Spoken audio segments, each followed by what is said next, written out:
ഇതിനിടയിൽ ഇപ്പം ശബ്ദം കൊണ്ടുള്ള ഒരു അഭിനയത്തെക്കുറിച്ച് നമ്മൾ മോഡുലേഷനെ കുറിച്ച് പറഞ്ഞു.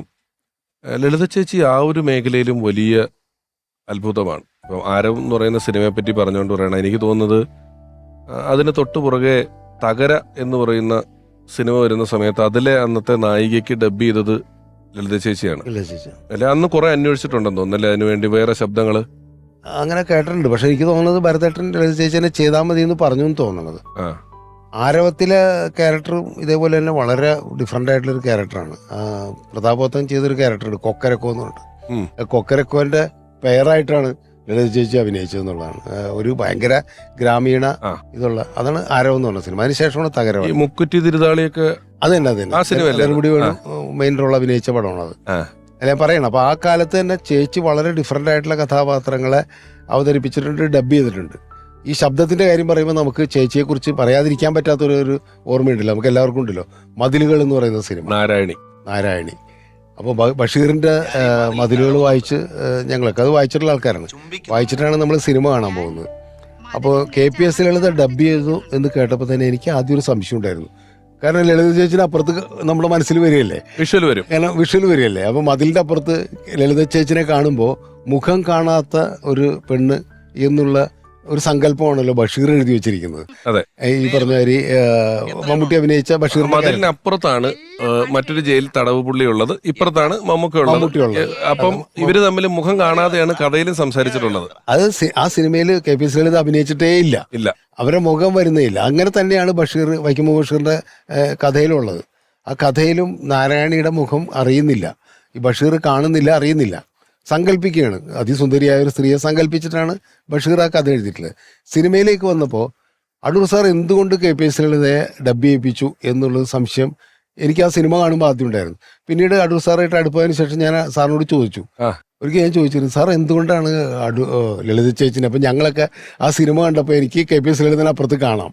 അപ്പോൾ അത് ഒരു സുഖമില്ലായ്മ ഇല്ലേന്ന് ഞാൻ ചോദിച്ചു. കാരണം ലളിത ചേച്ചി അതിമനോഹരമായി ഡബ് ചെയ്തിട്ടുണ്ട്. ആ ശബ്ദം നമ്മളിങ്ങനെ എന്താ പറയുക, മോഹിപ്പിക്കുന്ന രീതിയിലുള്ള ശബ്ദമാണ്. ഈ ചോദ്യം ഇപ്പോഴും അന്തരീക്ഷത്തിലുണ്ട്. ഇതിന്റെ ഉത്തരം സത്യത്തിൽ അങ്ങനെ ഒരു ഉത്തരം അടൂർ സാറ് പറഞ്ഞിട്ടുണ്ടെങ്കിൽ അത് അറിയില്ല, അത് ഇപ്പോഴാണ് കേൾക്കാം. അതെന്താ വെച്ചാൽ സാറ് എന്നോട് ഞാൻ പറഞ്ഞപ്പോൾ പറഞ്ഞു വെച്ചാൽ കമലിന് KPS ലളിത അറിയാം, മലയാളികൾക്ക് എല്ലാവർക്കും അറിയാം. ഞാൻ മലയാളികൾക്ക് വേണ്ടി മാത്രമല്ല ഈ സിനിമ എടുക്കുന്നത്, മനസ്സിലായി, ലോകത്തുള്ള എല്ലാവർക്കും വേണ്ടിയിട്ടാണ്. അപ്പോൾ അവർക്ക് എല്ലാവർക്കും ലളിതയുടെ ശബ്ദം അറിയില്ല. ഇത്രയും മനോഹരമായൊരു ശബ്ദം ഈ കൃത്യമായ മോഡുലേഷനിൽ പറയാൻ പറ്റുന്ന ഈ വൈക്കം ബഷീറിൻ്റെ നാരായണി, എൻ്റെ സിനിമയിലെ നാരായണിയെ അതേ മോഡുലേഷനിൽ അവതരിപ്പിക്കാൻ പറ്റിയൊരു ശബ്ദം എനിക്ക് വേറെ കിട്ടിയില്ല. ഞാൻ 10-12 ശബ്ദങ്ങളെ പരീക്ഷിച്ചിട്ട് അവസാനം ലളിതയിലെത്തുകയായിരുന്നു എന്നാണ് അടൂർ സാർ എന്നോട് പറഞ്ഞത്. അപ്പോൾ അത് ലളിതയെ പോലൊരു ശബ്ദം എനിക്ക് കണ്ടെത്താൻ പറ്റിയില്ല. പിന്നെ സാർ ഒരു കാര്യം കൂടി പറഞ്ഞു, ഇത് ഇൻ്റർനാഷണൽ വേദികളിലൊക്കെ ഒരുപാട് സ്ഥലത്ത് ഈ മതിലുകൾ പ്രദർശിപ്പിച്ചല്ലോ, അവിടെയൊക്കെ തന്നെ വിദേശത്ത് നിന്ന് സിനിമ കണ്ട ആൾക്കാരൊക്കെ പറഞ്ഞത് ഈ ശബ്ദം വല്ലാതെ നമ്മൾ വശീകരിക്കുന്നു എന്ന് പറഞ്ഞു. ഭാഷ അറിയാതെ പോലും, അവർക്ക് മലയാളം അറിയില്ല, പക്ഷെ ആ ശബ്ദത്തിൻ്റെ ഒരു മാസ്മരികത കൊണ്ട് അവരെ ആ കഥാപാത്രത്തിലേക്ക് വലിച്ചടുപ്പിക്കുന്നു എന്ന് പറയുന്നത്. അതില് ഒരുപാടുണ്ട്. ഒന്ന് പ്രണയമുണ്ട്, പിന്നെ ഇവര് ഞാനത്ര സുന്ദരിയൊന്നും അല്ല എന്ന് പറയുന്ന ഒരു സ്ഥലം നിഷ്കളങ്കതയുണ്ട്, വലുതാണ്. കാരണം എങ്ങനെ ജീവിതത്തിൽ ഏതെങ്കിലും ഒരു തുടർച്ചയിൽ എവിടെയെങ്കിലും ഒന്ന് കണ്ടുമുട്ടാൻ ഒരു അവസരം കിട്ടിയാൽ ആ കണ്ടുമുട്ടലിൽ എനിക്ക് സൗന്ദര്യമില്ല എന്ന് പറഞ്ഞ് ഉപേക്ഷിക്കപ്പെടുമോ എന്നുള്ളൊരു ഭയം ഒക്കെ വെറും ആ ശബ്ദത്തിലുണ്ട്. പിന്നെ അവരുടെ ജീവിതത്തിൽ അവർ തീക്ഷ്ണമായ അനുഭവങ്ങളിലൂടെ കടന്നു വന്നിട്ട് പോലും അതൊന്നും ഭാവിക്കാതെ അവർക്ക് കമ്മ്യൂണിക്കേറ്റ് ചെയ്യാൻ വേണ്ടി ഒരാളെ കിട്ടിക്കഴിഞ്ഞപ്പോൾ അതിൻ്റെ ഒരു കൗതുകവും ആത്മവിശ്വാസവും ഒക്കെ ഉണ്ടല്ലോ, അതൊക്കെ ആ ശബ്ദത്തിലുണ്ടെന്നുള്ളതാണ്. അതുണ്ട്. അതുമല്ല, എനിക്ക് തോന്നുന്നത് ഈ നാടകത്തിൽ നിന്ന് പറഞ്ഞ പോലെ തന്നെ ഡാൻസിൽ നിന്നും വരുന്ന പല അഭിനേത്രികൾക്കും അതെല്ലാം ഞാൻ പറഞ്ഞ പോലെ ശീലത്തിന്റെ ഭാഗമാണ്. ചിലവര് എന്താന്നൊക്കെ ചോദിച്ചാൽ ഇങ്ങനെയൊക്കെ തന്നെ വരും, കൈയൊക്കെ ഒരു ഡാൻസ് ഉണ്ടാവും, പോകൂ എന്നൊക്കെ പറഞ്ഞ ഇങ്ങനെയൊക്കെ വരും. ലളിത ചേച്ചി അത്യാവശ്യം ഡാൻസും അറിയാവുന്ന ആളാണെങ്കിലും ലളിത ചേച്ചി നിൽക്കുമ്പോഴോ, അതായത് നമ്മള് അഭിനയത്തിൽ ശരീരഭാഷ എന്ന് പറയുന്ന ഒരു ഏരിയയില് ലെവലേശം ഇങ്ങനെയുള്ള കാര്യങ്ങളൊന്നും തൊട്ട് തീണ്ടിയിട്ടില്ലാത്ത രീതിയിൽ ചെയ്തിട്ടുള്ള ഒരാളാണ്. ഇപ്പൊ സാറിനെ പോലെ ഒരു സംവിധായകൻ ഇപ്പം സിനിമയില് കാസ്റ്റിംഗ് ഡയറക്ടർ എന്ന് പറയുന്ന ഒരു പോസ്റ്റ് പണ്ടേ വിദേശത്തുണ്ടെന്ന് തോന്നുന്നു, ഇവിടെ വന്നിട്ടുണ്ട്. കാരണം കഥാപാത്രങ്ങളെ ഫിക്സ് ചെയ്ത ശേഷം അതിനിണങ്ങുന്ന മുഖങ്ങൾ, ആളുകൾ, കലാകാരന്മാരെയൊക്കെ കണ്ടുപിടിക്കുക എന്ന് പറയുന്ന ഒരു വലിയ ശ്രമകരമായ ജോലിയുണ്ട്. പക്ഷെ ഒരു അല്പം മുമ്പ് വരെ പേനെടുത്ത് എഴുതി തുടങ്ങുമ്പോൾ തന്നെ അത് അഭിനയിക്കാനുള്ള നടിയോ നടനോ ഒരു എഴുത്തുകാരന്റെ മനസ്സിൽ വരുമായിരുന്നു. അങ്ങനെ ആണെന്നാണ് അതെ അതെ എനിക്ക് തോന്നുന്നത്. ഇവരുടെയൊക്കെ ഒരു മിസ്സിംഗ് ഉണ്ടല്ലോ. നമ്മൾ ഈ പരിപാടിയിൽ ഇപ്പം ഇരുന്ന് പറയുമ്പോഴും സാറിന് അത് തോന്നിയിട്ടുണ്ടോ? ഒരു എഴുത്ത് തുടങ്ങാൻ നിൽക്കുമ്പം ചില ആളുകൾക്ക് എങ്ങനെയാണ് പകരം വെക്കുന്നത്? അങ്ങനെ ഒരാൾ ഇപ്പോഴും വരുന്നുണ്ടോ മനസ്സിൽ? നമ്മൾ എഴുതുമ്പോൾ ഇവരുടെ ഇല്ലായ്മകള് അല്ല അതുണ്ടാവും. കാരണം എന്ന് വെച്ച് കഴിഞ്ഞാൽ നമ്മൾ പ്രത്യേകിച്ചും ഞങ്ങളെപ്പോലെ കുറേ വർഷമായിട്ട് സിനിമയിൽ ഇവരുടെ കൂടെയൊക്കെ നിരവധി സിനിമകൾ ചെയ്തിട്ടുള്ളൊരു ശീലം വെച്ചിട്ട് നമുക്കൊക്കെ അത് തോന്നും.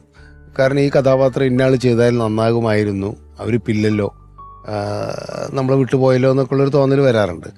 പക്ഷെ ഇപ്പോൾ ഒരു പുതിയ ജനറേഷനെ സംബന്ധിച്ചോളം അതൊരു പ്രശ്നമല്ല. ഞാൻ അങ്ങനെയാണ് അതിനെ കാണുന്നത്. ഇപ്പോൾ KPS ലളിത ഒരു ക്യാരക്ടർ അഭിനയിക്കണമെന്നോ, നെടുമുടി വേണു അല്ലെങ്കിൽ തിലകൻ ഒരു കഥാപാത്രത്തെ അതുപോലത്തെ ഒരാളെ അഭിനയിപ്പിക്കണമെന്ന് ഇപ്പോഴത്തെ ഒരു യങ് ഡയറക്ടർക്കോ റൈറ്റർക്കോ അങ്ങനെ തോന്നേണ്ട കാര്യമുണ്ടെന്ന് തോന്നുന്നില്ല. അവരിപ്പോഴത്തെ കാലത്തെ കഥയാണ് പറയുന്നത്. അപ്പോൾ കുറച്ചും കൂടിയും സിനിമയുടെ അഭിനയ രീതി തന്നെ മാറിയല്ലോ. ഇപ്പോൾ ഒരു ബിഹേവിയർ പാറ്റേണിലുള്ള അഭിനയമാണ്. അപ്പോൾ സ്വാഭാവികമായിട്ടും വന്ന് സംസാരിച്ച് പോകുന്ന ഒരാൾ അതല്ലെങ്കിൽ വളരെ നാച്ചുറലായിട്ട്, നാച്ചുറൽ മീൻസ് ഓരോ കാലഘട്ടത്തിലും നാച്ചുറലായിട്ട് ഓരോ കാലഘട്ടത്തിലും നാച്ചുറല് വേറെ മാറിക്കൊണ്ടിരിക്കും. അതാണ് ഞാൻ പറയുന്നത്. ഇപ്പോഴത്തെ ഒരു ബോഡി ലാംഗ്വേജ് അല്ലല്ലോ ഒരു 25 കൊല്ലം മുമ്പ് ഒരു കഥാപാത്രത്തിന് ഉണ്ടാവേണ്ടത്. ഇപ്പം നേരത്തെ ബോഡി ലാംഗ്വേജിനെ കുറിച്ച് പറഞ്ഞല്ലോ. ലളിത ചേച്ചിയുടെ ബോഡി ലാംഗ്വേജ് എന്ന് പറഞ്ഞാൽ ആ കാലഘട്ടത്തിലെ ഒരു സാധാരണ സ്ത്രീയുടെ ബോഡി ലാംഗ്വേജ് ആണ് ചേച്ചി. അത് ചേച്ചി കണ്ടു മനസ്സിലാക്കിയ അനുഭവിച്ചും അറിഞ്ഞിട്ടുള്ള കഥാപാത്രങ്ങളുടെ ബോഡി ലാംഗ്വേജാണ്, അല്ലെങ്കിൽ ആ മനുഷ്യരുടെ ബോഡി ലാംഗ്വേജാണ്. ഇന്നത്തെ പെൺകുട്ടികളുടെ അല്ലെങ്കിൽ സ്ത്രീകളുടെ ബോഡി ലാംഗ്വേജ് തന്നെ വേറെയല്ലേ. അത് നമുക്കിപ്പോൾ ഒരു പഴയ ആക്ടറെ കൊണ്ട് ചെയ്യിക്കാനും പാടാണ്. അപ്പോൾ അത് പുതിയ കാലത്ത് അല്ലെങ്കിൽ അത് മുളച്ചു നിൽക്കുകയും ചെയ്യും. അപ്പോൾ ബോഡി ലാംഗ്വേജ് ആയാലും ഭാവാഭിനയം ആയാലും എല്ലാം മാറിക്കൊണ്ടിരിക്കുന്ന ഒരു കാലഘട്ടത്തിൽ പുതിയ ജനറേഷന് ഇപ്പോൾ ഒരു ആക്ടറെ കണ്ടെത്താനായിട്ട് ഈ പറഞ്ഞ ഒരു കാസ്റ്റിംഗ് ടീമിനെ തന്നെ ആശ്രയിക്കേണ്ടി വരുന്നൊരവസ്ഥയുണ്ട്. അത് നമുക്ക് കുറ്റം പറയാൻ പറ്റില്ല. കാരണം പണ്ട് നാടകം കണ്ടിട്ടുള്ള അനുഭവങ്ങൾ ഇവർക്കില്ല, അല്ലെങ്കിൽ അങ്ങനത്തെ ഒരു ഇതില്ല. ഇപ്പോൾ നാടകം ഇപ്പോഴും ഉണ്ടില്ലെന്ന് ഞാൻ പറയുന്നില്ല, പക്ഷെ അതൊരു പരീക്ഷണ നാടകങ്ങളും അതിലേക്ക് താല്പര്യമുള്ള ചെറുപ്പക്കാർ സംവിധായകരായിട്ടുള്ള എനിക്കറിയില്ല, അധികം കാണാറില്ല നമ്മൾ. അപ്പോൾ സിനിമ വേറെ രീതിയിലാണ് അവർ അപ്രോച്ച് ചെയ്യുന്നത്. അല്ല, അതിലേക്ക് താല്പര്യമുള്ളതെന്ന് പറയുമ്പോൾ തന്നെ നമ്മളോട് തന്നെ പലരും എനിക്ക് വലിയ അഭിനയമോഹമാണ്, എനിക്ക് സിനിമാ മോഹമാണെന്ന് പറയുന്ന പലരെയും നമ്മൾ കാണുന്നുണ്ടല്ലോ. എനിക്ക് തോന്നിയിട്ടുള്ളൊരു കാര്യം, ഇവർക്കുള്ളത് അഭിനയമോഹമല്ല, ഇതിന് ശേഷം ഉണ്ടാകുന്ന ഒരു പണം, പ്രശസ്തി, ആ റിസൾട്ടിനോടുള്ള മോഹമായിട്ട് തോന്നിയിട്ടുണ്ട്. അഭിനയ മോഹമുള്ള ഒരാളോട് നാടകത്തിൽ അഭിനയിച്ചോളൂ എന്ന് പറഞ്ഞാൽ അഭിനയം തന്നെയാണ്. പട്ടണപ്രവേശം, നാടോടിക്കാറ്റ്, അക്കരെ അക്കരെ എന്ന് പറയുന്ന ആ ഒരു സീരീസിൽ ഒരു ഡബിൾ റോൾ ഉള്ളത് ആകെ ലളിത ചേച്ചിക്ക് മാത്രമാണ്. നാടോടിക്കാറ്റും പട്ടണപ്രവേശവും സത്യൻ സാറും, അക്കരെ അക്കരെ പ്രിയദർശൻ സാറുമാണ് ചെയ്തതെങ്കിലും അക്കരെ അക്കരയിൽ വേണുചേട്ടന്റെ ഭാര്യയായിട്ടുമുണ്ട്, ഇവിടെ അംബിക ചേച്ചിയുടെ അമ്മയായിട്ടുമുണ്ട്. അത്രയധികം അവിഭാജ്യമായ ഒരു മുഖമാണ് ഇവർ. ഞാൻ നേരത്തെ ആദർശ്യമായിട്ട് ഈ ചോദ്യം ചോദിച്ചു, എഴുതുമ്പം മുഖം ഓർമ്മ വരുന്നുണ്ടോ എന്നുള്ളത്. തിരിച്ചു വന്നാൽ കമൽ സാറ് ഭരതൻ സാറിന്റെ ശിഷ്യനാണ്. ഒരുപക്ഷെ ഒരു ഗുരുദക്ഷിണ എന്നൊക്കെ ഉള്ളൊരു റൂട്ടിലാണോ നമ്മൾ എന്ന് പറയുന്ന പടം സംവിധാനം ചെയ്യുമ്പം സിദ്ധാർത്ഥനെ അതിൽ ഉൾപ്പെടുത്താം എന്നുള്ളൊരു തീരുമാനം ഉണ്ടായത്? ഗുരുദക്ഷിണ എന്ന് പറയാൻ പറ്റില്ല. കാരണം അന്ന് സിദ്ധാർത്ഥൻ അഭിനയിക്കാനായിട്ട് താല്പര്യമായിട്ട് നടക്കുന്ന ഒരാളല്ല. സിദ്ധാർത്ഥന് സംവിധാനമാണ് താല്പര്യമെന്ന് എനിക്ക് തോന്നുന്നു ആ കാലഘട്ടത്തിൽ. അതും ക്ലിയർ ആയിരുന്നില്ല. എന്നോടൊരിക്കലും സിദ്ധാർത്ഥനോ അല്ലെങ്കിൽ ലളിത ചേച്ചിയോ അഭിനയിക്കണമെന്ന് പറഞ്ഞിട്ടുമില്ല. അപ്പോൾ എനിക്ക് തോന്നുന്നത് ഏതോ ഒരു കല്യാണത്തിൻ്റെ, അത് ശ്രീകുട്ടിയുടെ ആണോ ആരെയാണെന്ന് അറിയില്ല, ഒരു കല്യാണത്തിൻ്റെ ഫോട്ടോസ് ഇങ്ങനെ കണ്ടു കഴിഞ്ഞപ്പോൾ, ഇവൻ ഇങ്ങനെ സിദ്ധാർത്ഥ വലുതായിട്ട് ഇങ്ങനെ നിൽക്കുന്ന ഒരു പടം കണ്ടു കഴിഞ്ഞപ്പോൾ ഞങ്ങളതിൻ്റെ കഥാ ഡിസ്കഷൻ നടക്കുക. കലൂർ രവികുമാറാണ് അത് എഴുതിയത്. അപ്പോൾ രവിയും ഞാനും കൂടി ഇങ്ങനെ സംസാരിച്ചുകൊണ്ടിരിക്കുമ്പോൾ നമുക്ക് ഈ പ്രധാന കഥാപാത്രം ശ്യാം എന്നുള്ള ക്യാരക്ടറായിട്ട് ഭരതേട്ടൻ്റെ മോൻ, ലളിത ചേച്ചിയുടെ മോനെ ആലോചിച്ചാലോ എന്നിങ്ങനെ ഞങ്ങളിങ്ങനെ ഒരു ഡിസ്കഷനിൽ വന്നു.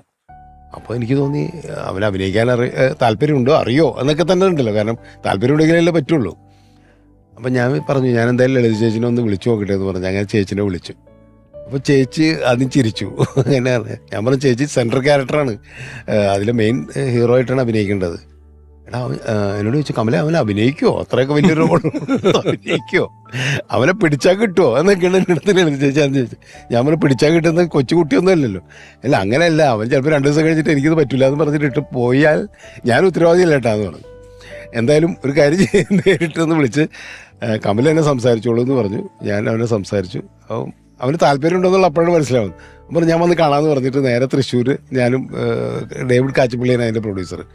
ഡേവിഡ് കാച്ചപ്പള്ളിയും കലൂർ രവികുമാരൊക്കെ ഉണ്ട്. അവിടെ ഇരിക്കുമ്പോൾ വന്നു കഴിഞ്ഞ് സംസാരിച്ച് കഴിഞ്ഞപ്പോൾ ഞങ്ങൾക്കൊരു കോൺഫിഡൻസ് സിദ്ധുവിനെ കൊണ്ട് ചെയ്യിക്കാൻ പറ്റും. പിന്നെ കുറേ ഫോട്ടോഷൂട്ടും കാര്യങ്ങളൊക്കെ ചെയ്തു. അങ്ങനെയാണ് അഭിനയിക്കുക. അപ്പോൾ ഇടക്കിടക്ക് ചേച്ചി എൻ്റെ അടുത്ത് ഷൂട്ടിംഗ് തുടങ്ങുന്നതിന് മുമ്പ് തന്നെ എൻ്റെ അടുത്ത് ഇങ്ങനെ വിളിച്ചു ചോദിക്കുമായിരുന്നു, അല്ല വലിയ റോളല്ലേ? ഞാൻ പറഞ്ഞു വലിയ റോൾ, അവർ ഡാൻസ് ചെയ്യണം, പാട്ട് പാടണം, അത്യാവശ്യം ഒരു ഫൈറ്റ്, അങ്ങനെ എല്ലാ സംഭവങ്ങളും ഉണ്ട്, എന്നാൽ ഇമോഷണൽ ആയിട്ടുള്ള ഒരുപാട് സീനുണ്ട്. അങ്ങനെ എന്നൊന്ന് ട്രെയിൻ ചെയ്യിച്ച് എടുപ്പിക്കണോട്ടാന്ന് പറഞ്ഞു. ഞാൻ പറഞ്ഞു അങ്ങനെ ട്രെയിൻ ചെയ്യൊന്നും വേണ്ട ചേച്ചി, അവൻ റോ ആയിട്ട് ഇങ്ങ് വന്നാൽ മതി, അവൻ്റെ ഫ്രീഡത്തോടുകൂടി അവൻ അഭിനയിക്കട്ടെ, അത് ശരിയായിക്കോളും എന്നുള്ളൊരു എന്തോ ഒരു കോൺഫിഡൻസ് എനിക്കുണ്ടായിരുന്നു.